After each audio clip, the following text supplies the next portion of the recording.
and that partnership that you talked about with not only individual athletes, but also One Fund and now Michigan Athletics.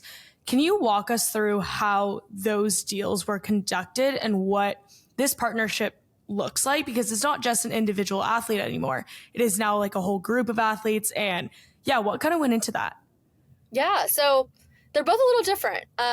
Texas is with Texas One Fund, their collective.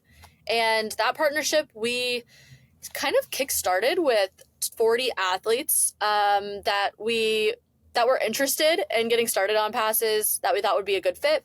And Texas One Fund actually has their own instance on passes as well. So we were able to create sort of a microsite and obviously have like a really fun PR buzz around our partnership. And we're super hands-on. We actually have people on the ground even supporting the day-to-day execution of this. So with these 40 athletes, they're using the platform, obviously, how they want to monetize, as I mentioned earlier. But because we have this like solidified partnership, we have those people on the ground that are helping them get content for their pages, create signed memorabilia that they can sell.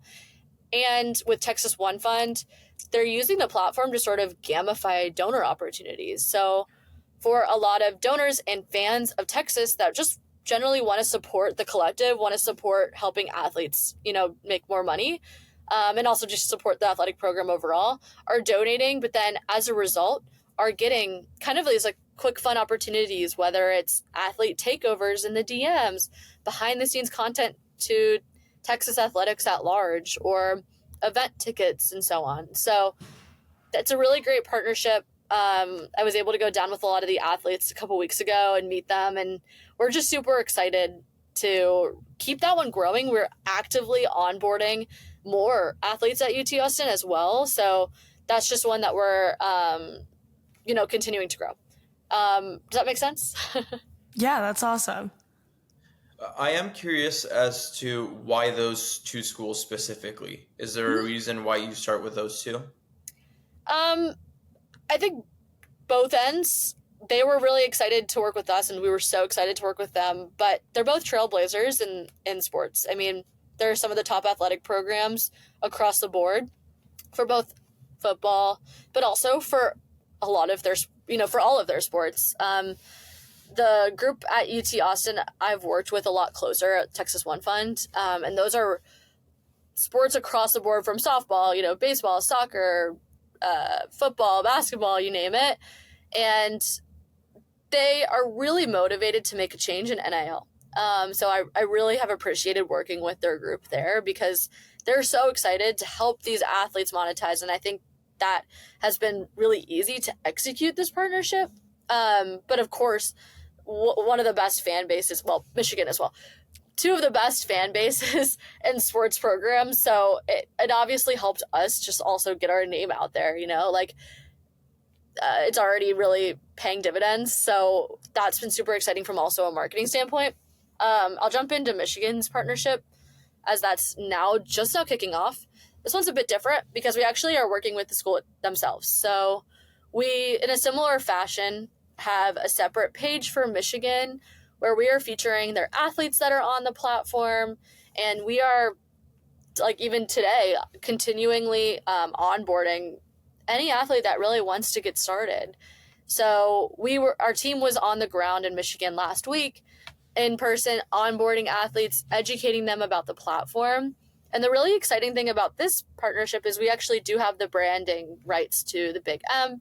So in our microsite, we're able to not only utilize their branding, but the athletes can also use it when they're posting content. Like they can have that Michigan logo in the content. So it helps make it more, official and gets fans excited. And we actually even have, as a part of our Michigan partnership, a fund.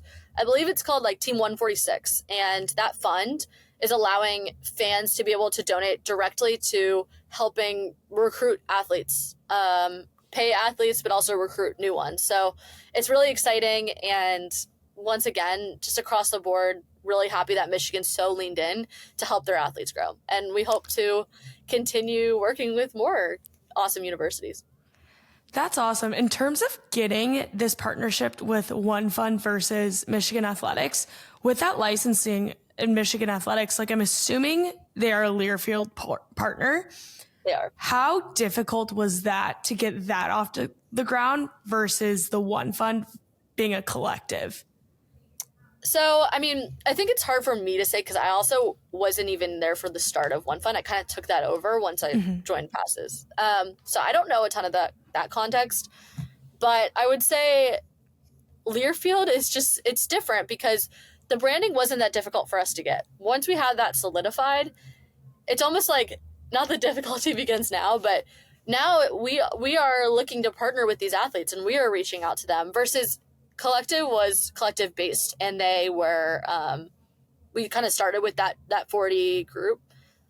So right off the bat we had them started, their pages were created and ready versus this one's a combined effort. Michigan's passing us some athletes, but also we are proactively reaching out to them to get them started. I don't know if that makes sense. It's just a little bit different. We're a little more, I would say, hands-on in the Michigan partnership and like the management of it all.